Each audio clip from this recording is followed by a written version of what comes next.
povo, bora para mais um momento de um bate-papo. É que hoje eu tô importante demais, viu, minha gente? Hoje a gente recebe aqui Fabiano Contarato, senador pela Rede Sustentabilidade. Temos vários assuntos para tratar com ele a partir de agora, aqui no nosso estúdio do TVE Revista. Primeiro, eu vou trocar essa energia bacana com ele. Venha. Vamos trocar essa energia. Seja bem-vindo mais uma vez. Obrigado. A casa é nossa. Muito obrigado. É Fabiano Contarato, vulgo... Gente fina. Gente fina, gente da gente, ó. Diversos assuntos aqui hoje pra gente trocar esse papo bacana, esse papo bom. Entre eles, escala 6x1, que é aquele tema danadinho que tá pegando muita gente, sexualidade humana, ataques à democracia e muito mais. Senador, seja muito bem-vindo. A casa é nossa, o povo já te escuta e a gente já começa trazendo um tema falando sobre contragolpe. Dos 37 indicados pela PF na tentativa de golpe do Estado, 11 já haviam sido citados na CPMI dos atos golpistas, como destacou ontem a senadora Elisiane Gama, né? Relatora do colegiado. O senhor também participou desta comissão parlamentar mista, que investigou os ataques à democracia. E aí a gente quer saber como é que o senhor avalia os desdobramentos desse caso. Bom, na verdade, eu quero parabenizar a Polícia Federal, porque é uma demonstração inequívoca de que ninguém está acima da lei. E isso, dentro do direito penal, existe um artigo, quando se trata do concurso de pessoas, que quem de qualquer forma concorre por um crime responde pelo mesmo crime. Daí a importância da atuação da Polícia Federal, coletando essas provas de natureza objetiva e subjetiva, fazendo esse indiciamento. Agora, a segunda etapa é o Procurador-Geral da República oferecer denúncia, e aí essas pessoas efetivamente passam a responder o processo dentro do Supremo Tribunal Federal e, ao final, sai uma sentença condenatória, se essa for a conclusão final do Supremo Tribunal Federal.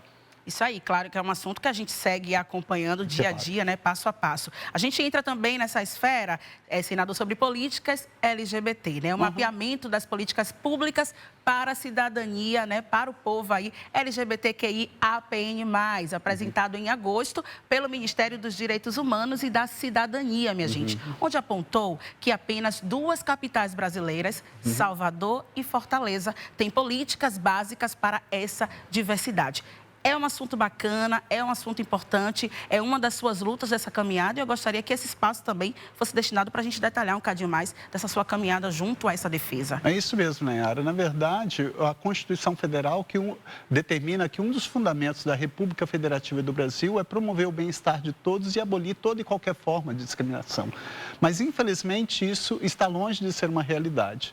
E eu sempre toco nesse assunto falando que o próprio Congresso Nacional, ele se acovarda e ele não legisla para proteger essa população. Se você analisar direitinho, o Brasil é um dos países que mais mata a população LGBTQIA+, no mundo. E quais são as políticas públicas, efetivamente, que são implementadas para essa população quando você vê apenas 2 cidades, como é o caso de Salvador?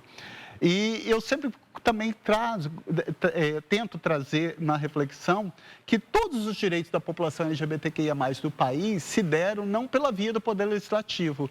Isso tem que nos dizer alguma coisa. Então, por exemplo, o direito ao casamento, o direito à adoção, direito à doação de sangue, criminalização da homofobia, direito de recebimento de pensão no caso de falecimento, direito de declaração de imposto de renda em conjunto, todos esses direitos não se deram pela via do Poder Legislativo, se deram pela via do Poder Judiciário. Isso porque, infelizmente, nós temos um Congresso Nacional que não atende àquela determinação constitucional de que todos somos iguais perante a lei, independente da raça, cor, etnia, religião, origem ou orientação sexual.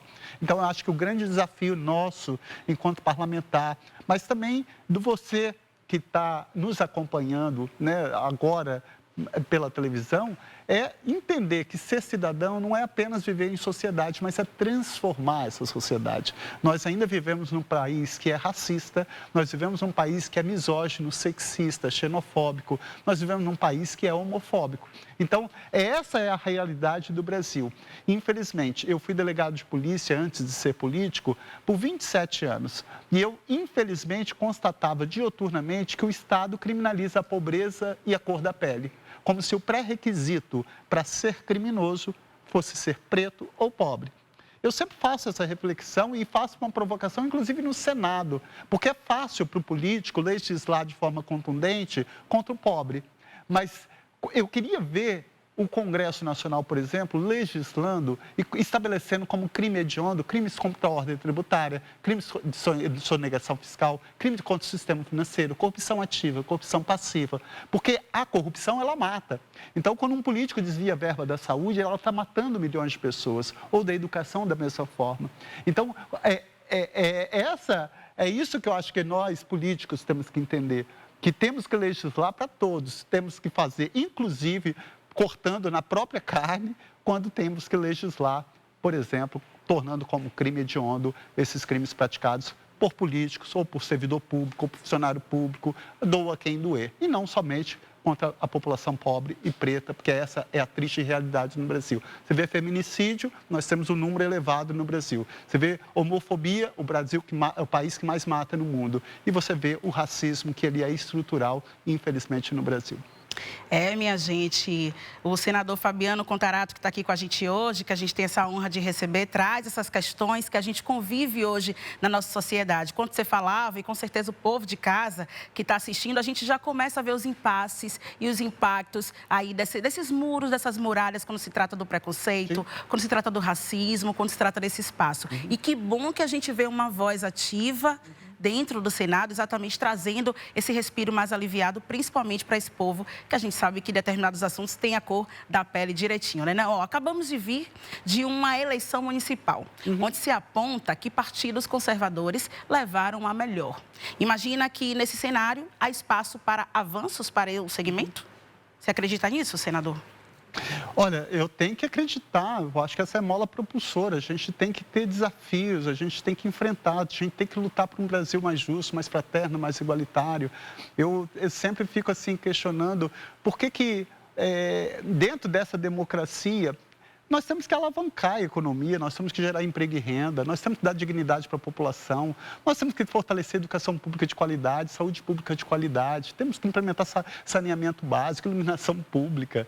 É isso que nós temos que fazer. Agora, infelizmente, quando você tem um comportamento extremamente conservador ou de direita, parece que coloca-se no foco outros objetivos que não o real interesse da população. Então, a gente tem que lutar para dar dignidade à população. E essa é uma função de todos nós. A você que está aí no bairro, que vai ser líder comunitário, ou vereador, ou prefeito, ou deputado estadual. Mas eu aprendi, Nayara, e eu fiquei assim, como eu falei, eu nunca tinha sido político, mas eu fui tocado por um discurso de Martin Luther King, né, um pastor negro americano que foi assassinado e que ele tinha uma fala belíssima, quando ele disse que o que mais assusta não é a ousadia dos ruins, mas a omissão dos bons. Eu acho que nós não podemos ter uma sociedade e uma comunidade de pessoas acovardadas, omissas, porque eu aprendi que a omissão, ela também é relevante, tanto como a ação. Eu acho que eu faço essa instigação de que você que está nos acompanhando, exerça mais esse direito de cidadania. Porque eu não tenho dúvida que ser cidadão não é apenas viver em sociedade, mas é transformar essa sociedade. Exatamente. A gente acredita demais nisso, precisa fortalecer aqui o nosso povo. Eu reforço para você de casa que a gente recebe aqui essa presença ilustre, que é uma honra para a gente trazer toda essa bagagem desse conhecimento do senador Fabiano Contarato, senador pelo PT, exatamente aqui para a gente bater esse papo bom sobre temas que com certeza está todo dia martelando na cabeça do nosso povo. Agora tem mais um, senador, que o pessoal aí está respirando um pouquinho incomodado, viu? Que é essa escala 6x1. Né? É importante a gente trazer esse debate aqui para o nosso TVE Revista. Palavras suas, né? Sou a favor da PEC, que pretende acabar com a escala 6x1. Precisamos garantir uma jornada de trabalho mais justa e humana para todas as brasileiras e todos os brasileiros. Alguns setores da economia são contrários aí ao fim dessa jornada, né? Principalmente quando se trata aí do ramo dos empresários que temem um eventual comprometimento da produtividade. E aí a gente fica dividido nessa balança, né? Traga aí. É sempre para o trabalhador, sempre quando tem direito para trabalhador, se coloca dificuldade. Eu sempre falo, quando toco nesse assunto, eu falo, olha, o Brasil foi o último país das Américas a abolir a escravidão. E ele fez isso inspirado lá nos princípios da Revolução Francesa: liberdade, igualdade e fraternidade. Então, cumprimos com a liberdade, mas e a igualdade? Onde que fica a igualdade no Brasil? Quais são os espaços que nós temos? Nós temos que ter qualidade de vida para o trabalhador. Quanto tempo que aquela mãe, aquela trabalhadora que já faz duas, 3 jornadas de trabalho, ela tem para ficar com os filhos? Aquele marido para ficar com os filhos? Ou ele com a família? Isso vai gerar até mais emprego, porque se você estabelecer uma escala 5x2 ou 4x3, o mercado vai se adaptar a isso. Eu não tenho dúvida disso. Foi isso com os direitos dos trabalhadores quando foi inserido a CLT. Foi o mesmo discurso. Depois veio, quando os trabalhadores tiveram direito ao 13º salário, vem o mercado: não, isso não vai dar, vai quebrar, isso vai gerar desemprego. Quando as mulheres teve direito à licença maternidade, o mesmo discurso.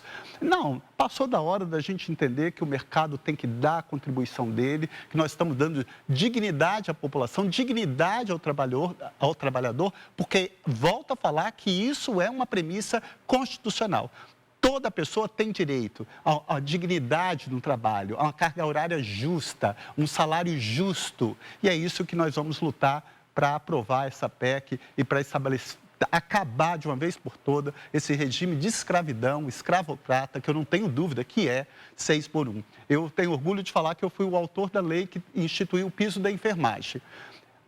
Era uma pauta de mulher, porque a grande maioria, de quase 3 milhões de técnicos de enfermagem ou de enfermeiros, são de mulheres. E a maioria pretos e pardos. Mas por que a gente não legisla para essa categoria? Porque é um preconceito que está ali enraizado. Não, eu fui corregedor-geral do Estado do Espírito Santo e eu pegava lá técnicos de enfermagem com 2, 3 vínculos empregatícios que não tinha sábado, domingo, feriado, final de semana nenhum. Né? Então, o que nós estamos fazendo? Qual é a qualidade? Se você parar para pensar, em 24 horas, quanto tempo você dedica para satisfação pessoal para você e sua família? É isso que a gente tem que ver.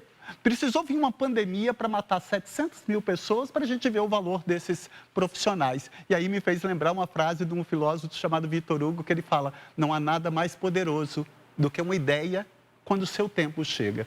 Chegou a ideia, no tempo exato, de acabar com essa famigerada escala 6x1. Tempo de qualidade, viu? Que riqueza! Receber aqui o senador Fabiano Contarato, senador pelo PT, diretamente do Espírito Santo. Eu só consigo agora fazer o quê? Agradecer de mais pertinho. Muito obrigada por essa troca maravilhosa, por essa energia. A casa é nossa.